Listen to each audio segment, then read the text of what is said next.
43,000 pesos in just 1 week. Sad to say guys, ito po ang reality ng trading.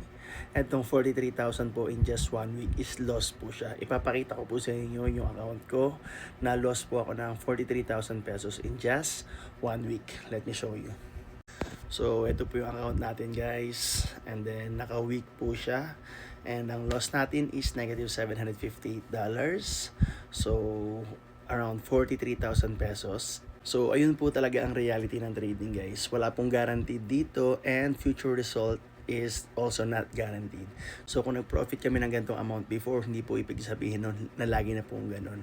Yan po ang reality ng trading. May mga nagme-message po sa akin dito na mag-deposit daw sila and then papangakuan sila ng certain amount.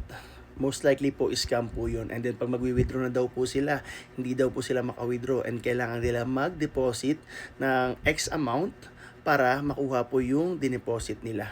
Ingat po kayo sa ganun guys. Sa totoong trading po is walang guaranteed.